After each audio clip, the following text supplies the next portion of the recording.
What's up, guys? Welcome back from New York City. You're watching WCS America, the Challenger League. I'm Axeltoss. I'm joined by Axslav. Before we jump into the losers match, Full Sail University is the official education partner of MLG. If you're looking to get into video games or the esports industry, this might be a great opportunity for you. Of course, that includes video game design, video game production, graphic design, so on and so forth.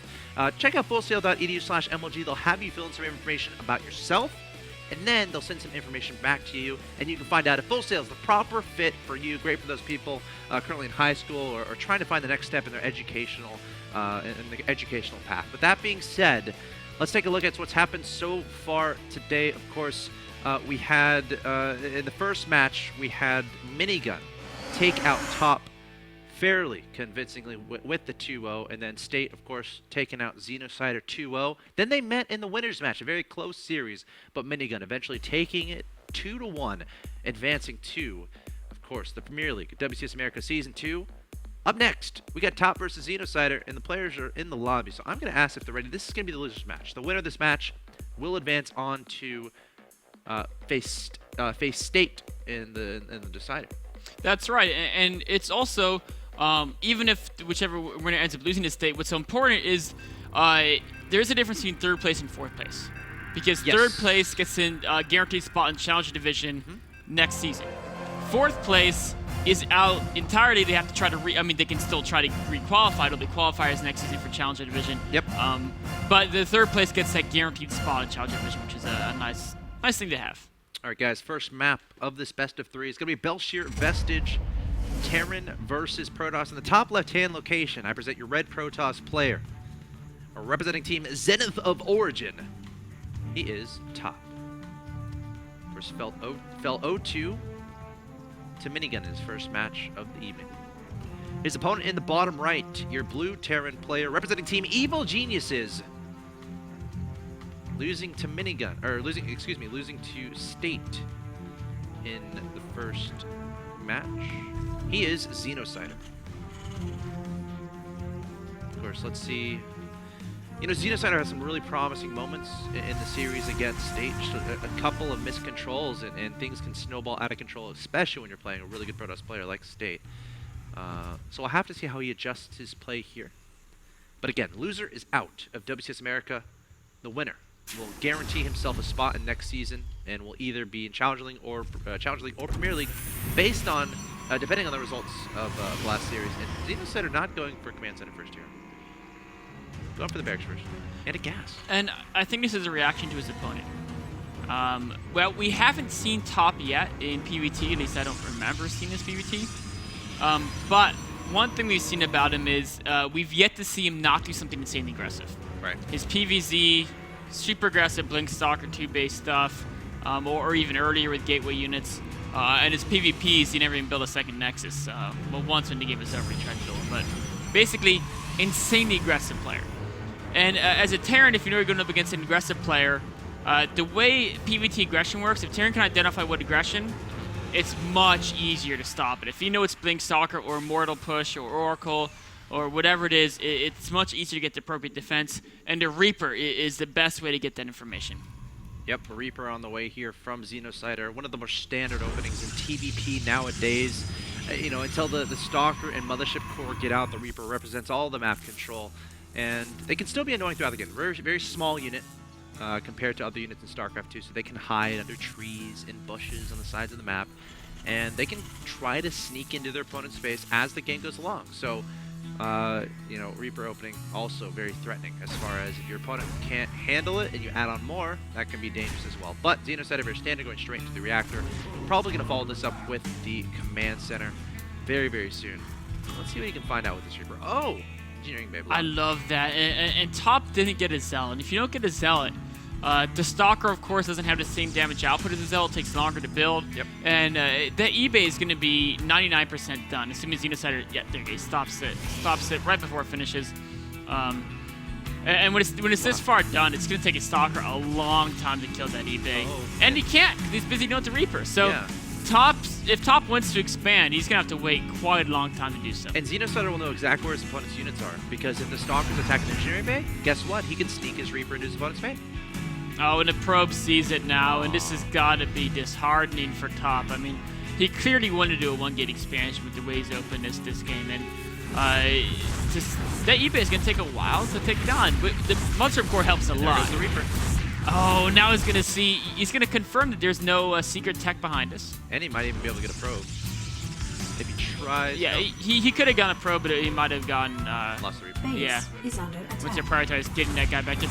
But he forces Stalker to come back. Which means Engineering Bay is going to be killed a little bit slower. I mean, this is just getting gross. The command center is going to be done by the time the Nexus is started. And that's not really what you want to have happen. Cancel should happen. Yeah. Only lost 31. 31.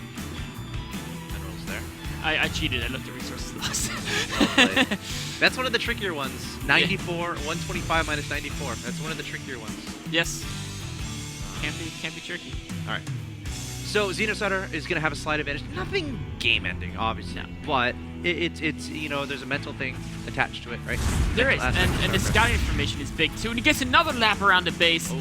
He sees the robot going up. He sees nothing else in the back of the main, and he's identified where all the pylons are, right? 'Cause he's, Yeah, he's almost assuredly dead. yeah.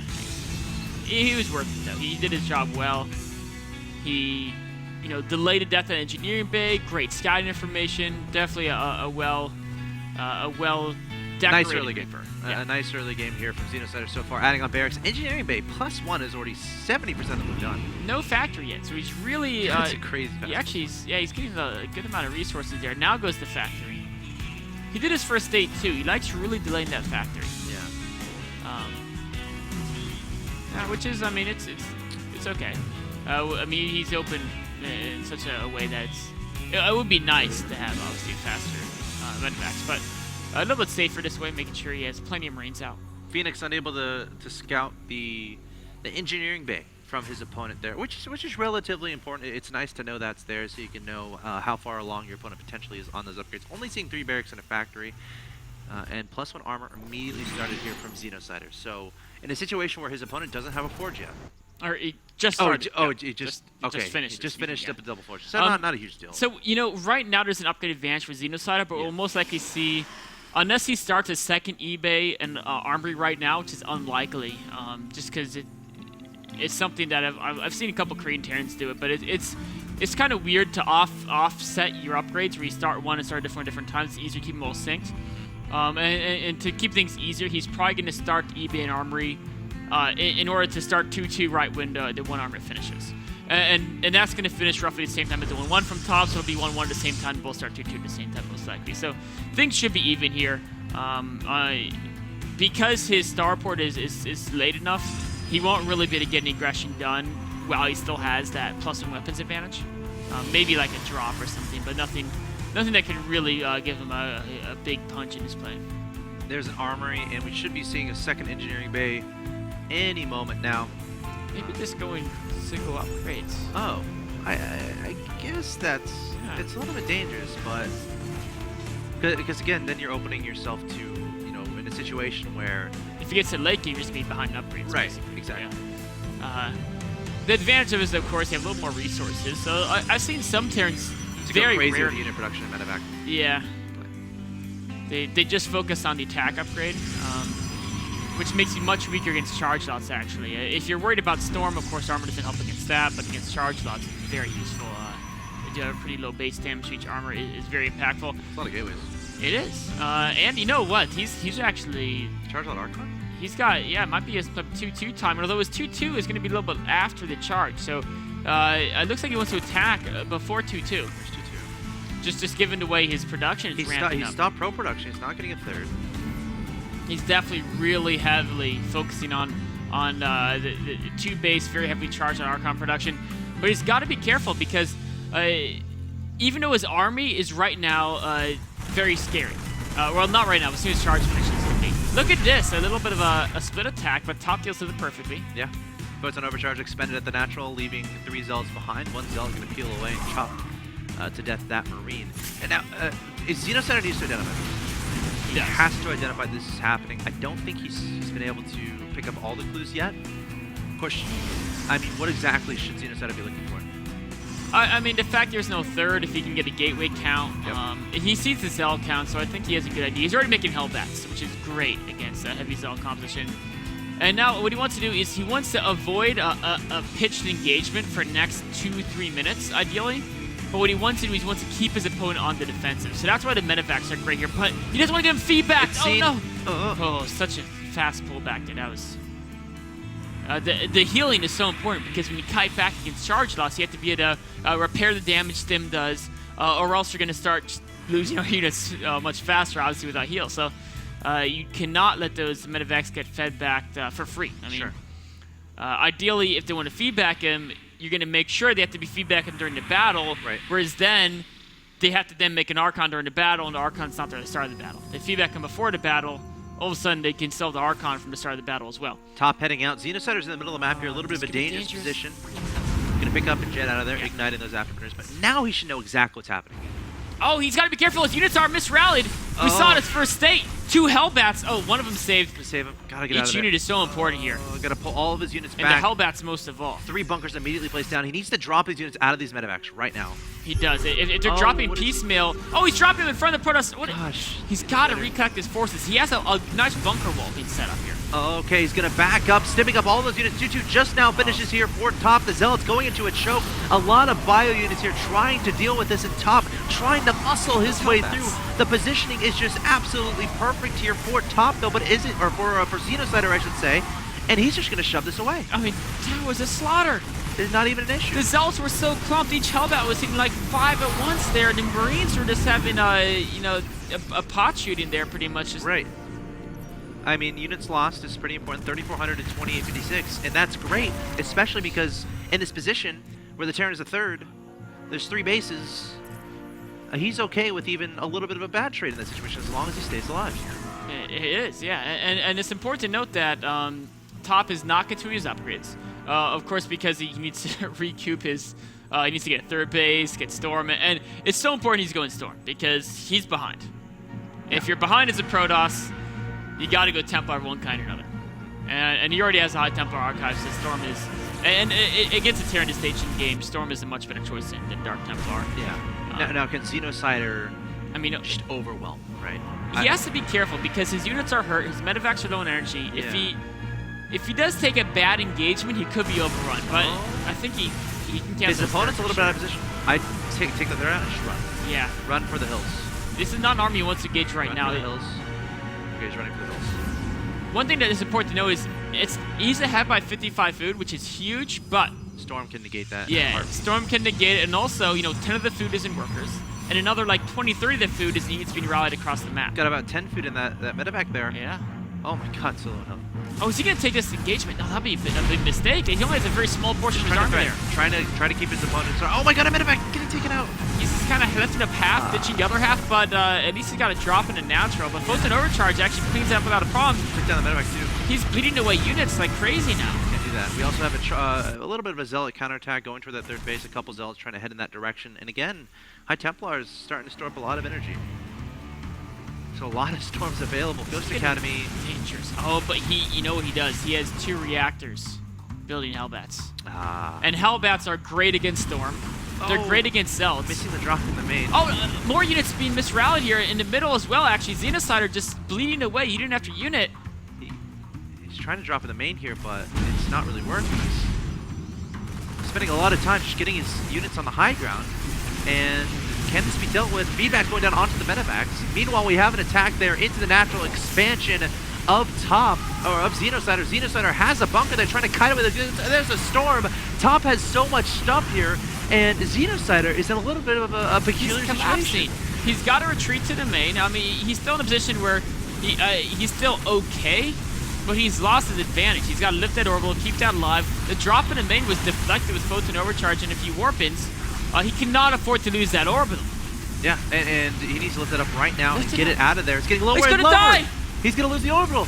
Oh no, how does he lose an orbital to Zealots? Oh god, and he's lifting up units in his main, and he's lowering the unit, the buildings. He's lifting and landing. Oh, he's loaded up his guys. He's getting past the main. Okay. His 3rd, he's got a Sigma units here, but they're isolated. He can't engage with if he can simultaneously from both sides. Watch out for Storms. Oh, there's no warp and pylons. That's what he needs. So he can overwhelm this army. This is what he needs. He's got big armies and Top recognizing situation. Get it back out. Might do some High Templars in his back, in his retreat path.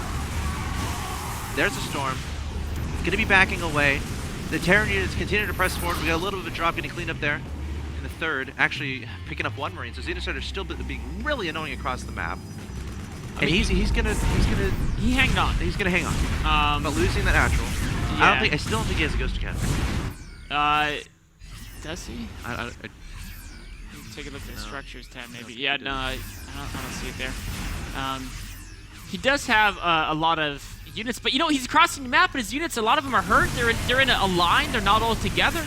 He's got to reform his army very quickly. He's got to have a storm there on top of that, and the Xenocider relatively aware of how threatening that would be. Force fields going down. Top trying to stop this in its tracks. Again, he has 3-3, I believe, on those Protoss units. And he's just going to pick up and try to get out of there. Oh, he can go straight to the main. Top's army is Zealots. They're going to have a hard time getting back to the main. He realizes now Top's running back to the main, but Xenocider can beat him to it. Yeah, no warpins. He's got to be decisive, though. No warpins just yet. Again, he's cautious of if there's units up there, but it looks like he's going inside, dropping them. He's not decisive. He's kind of hanging around here, but if he can hold the ramp, the Zealots will be in the choke point, but he's actually just going to go for a gateway. And he has to pick up and run, I think. Yeah. Pick up and run. Oh, I lost it. Yeah, that actually didn't work out too well, but a little bit another attack in a third. Zealot's cleaned that up as well. But Top has a supply lead now. He does. I mean, Top has a supply lead. They both have 3-3 upgrades. The natural just now being retailed. Oh, he does have a Ghost Academy. Okay. In the back to natural. Got it. Oh, yeah, there it is. Okay. And he does.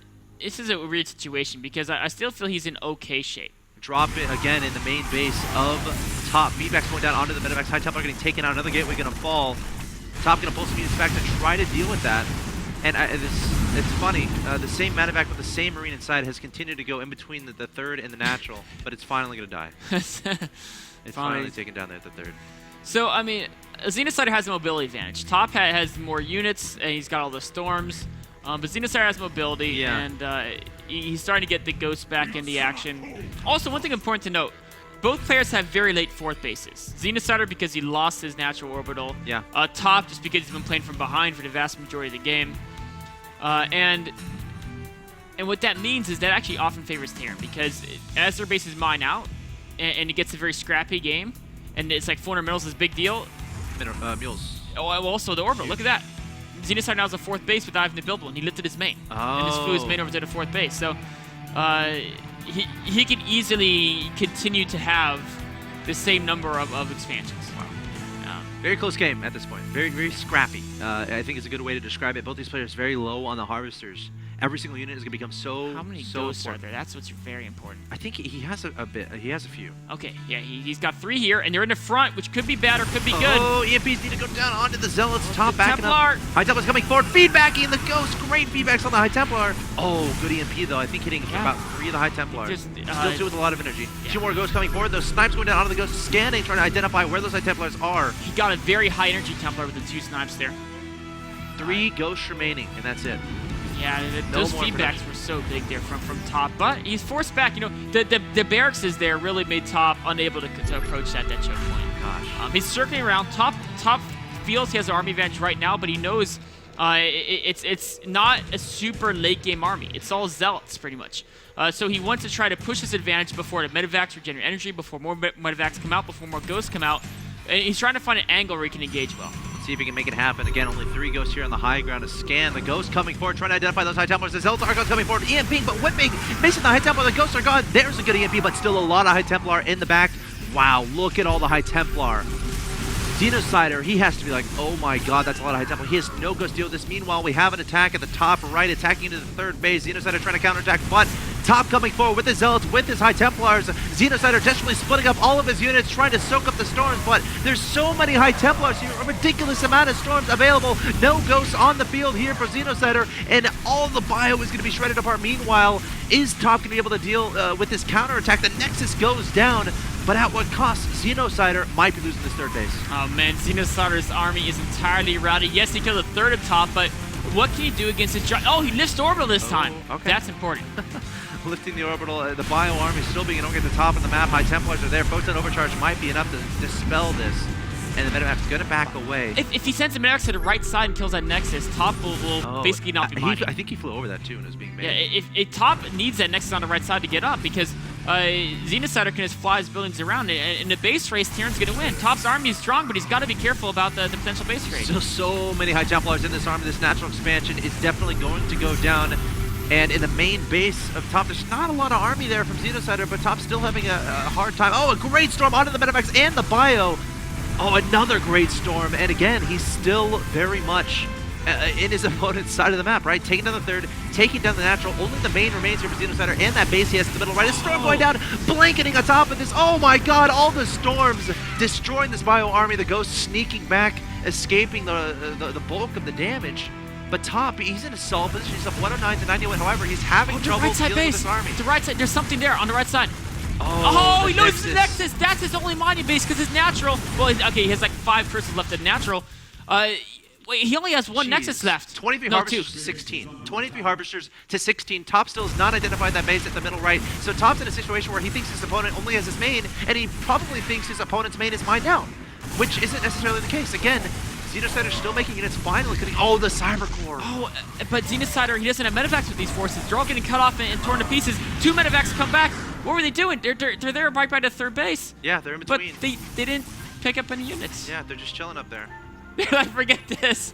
But, you know, Xenocider still has 3 orbital commands. Wow. And look at, actually, he's been able to rebuild a decent army, and it's all ghosts. Jeez. Still anyone's game here. 27-minute mark, and Workers is 23 to 16. I mean, the army of Top. It's 15 High Templar. So, you know what's funny? Those High Templar are like at least half of his army value. Yeah. Which could be insanely good, and also could kind of go poorly if the Ghost can. Worst case, if they get EMP'd, make him an Archons kind of thing? If they all get sniped, that could be bad. Yeah. And there's enough Ghosts, actually, that could do it if they catch him off guard. 6 Ghosts on the map. SCV's evacuating that middle right-hand base, returning to the natural expansion. Some bunkers being added on. Xenocider coming to low ground. This could be the instrumental battle. Okay, he's just going back to the high ground. Smart move there. He knows Top is increasing his army. What's that? Oh, gotta be careful about the High Templar. High Templar can try to storm the high ground. Yeah, he's got it. Oh, wait. Ghosts in the medevac. Oh, there's a storm onto the Ghosts, and they're gonna drop down. Not doing much. He had 3 Ghosts in there, but the medevac died before more than 1 got out, I think, right? Great heads-up move there from Top, identifying that was happening. He sees the third base at 4 SCVs. The Ghost Academy's gonna burn down as well, I think. Well, there's another one at the third. Oh, there is? Yeah. But it might die here. Oh, you're right. Zealots found a third base, and Top's found the right side base as well as SCPs are landed. They're like, let's get out of here. Pick back out into medevac. Get us out of here. 1 team left behind. He's like, you stay back and try to hold this off. SCP saying, I got this. Importantly, Top is starting to retake a new base. He's long distance mining from what used to be his third. It's going to be his third now. Okay. And he's going to get back onto 1 base econ. Okay. Xenocider, that orbital. Oh, it might remember, burn he down. already lost another orbital at the natural. He's only got 1. Now he's only, those are his only 2 orbitals. Yeah, he only has 2. You're right. Yep. Those are important. Xenocider is at mining and Top. He looks like he will go for engagement. Ghost could potentially. Every single Ghost is so ridiculously important. Backing up. Every single unit is so important in this situation. I mean, Xenocider's army is small, but if he can get massive EMP. Oh, it goes on the high ground. Oh, no. Top is careful with it. Look at the Templar positioning. Yeah. 1 in the lead for feedbacks, Both the rest players, of back. really careful with these units. Again. Oh, loading up 2 medevacs. He might try to send those to the top there. Oh, is he going to try to... Excuse the pun. Yeah. But Top now has economy, so he can warp in. He has a Mothership Core to defend his third base. Yeah. That Ghost Academy taken out. The orbital did not burn down. It landed on the far right side. It did. But a Zealot just found it. Oh no, and it's gonna burn down. It's dead. That orbital's dead. Okay, there's still 1 orbital at the bottom left. He can drop a mule and repair it. But the Zealot will chop up the mule. He's got medevacs. He could. He's gonna try to save it. It's 15, 14, 13. It's gonna. There's no mule drop. Oh, he didn't have it. His orbitals are both in there, so he couldn't. Oh yeah. Yep. But if he can knock out this base, we could still have that base trade situation. But Top has some units back there. Oh, brilliant storm! That might be a game-ending storm. That was a huge storm. The Marine's still alive, but this might be a situation where photon overcharge is enough to protect the space. Yeah, the Marines are so low in life. They're very low in life. But there's no pylon. He can't warp a unit. Zealot's right now from the natural. The medevac's doing a great job healing those guys up. High Templar edging forward. EMP's going down. Oh gosh, a storm going down. But does he have any ghosts up here? This is very dangerous. The third is taken out. Escapes. But Top's tired. Oh, look at the storms. There's no ghosts, even Hellbats. There's still a lot of Hellbats alive, though, trying to come forward. But no, I think this might be too much. Every single High Templar made into Archons, and that is going to be it. Top. Wow, 32 minutes later, is going to be able to take this game. I mean, 87 to 17. Xenocider's going for the base trade. Okay. Because, actually, you know what? We could have a draw. Why? If he kills all the probes, how can top build an air unit that can kill the orbital commander bomb left of the screen? Okay, well, how many probes left? We gotta find the last probe. There's 9 probes. No, there's too much there, he's man. gonna defend. Yes, Archon, Photon Overcharge. There's only 5 Marines. He's actually sending us home, which is smart. Because as long as he has even 1 probe, he could long distance mine, right? Yeah. And slowly, it'd be the most painful thing ever. But all he needs is 1 air unit to close out the game to kill the fun. Oh, feedbacks. Oh, This is it. yeah. Wow. GG top. Takes a crazy game number 1 there. That was a game of storms, man. That was all about storms. Yeah. There's had to be at least, I would say, 112 units killed by storms that game. Crazy. Absolutely. I kind of made up that number, but I think it. No, you know what? I was counting them. You're actually spot on. Of course, it's impossible for anyone to verify. Of course, one guy's be like, you know what, Axeltoss, I'm gonna prove you wrong. I'm gonna watch the VOD on youtube.com/official in 1080p, and I'm gonna count the storms. But wow. Yeah, much easier in 1080p. That was an awesome game. I just want to get into the next one. So guys, we're going to take a quick break. You're watching the losers match of Group F. It's Xenocider versus Top. Game 2 coming up. Stay tuned.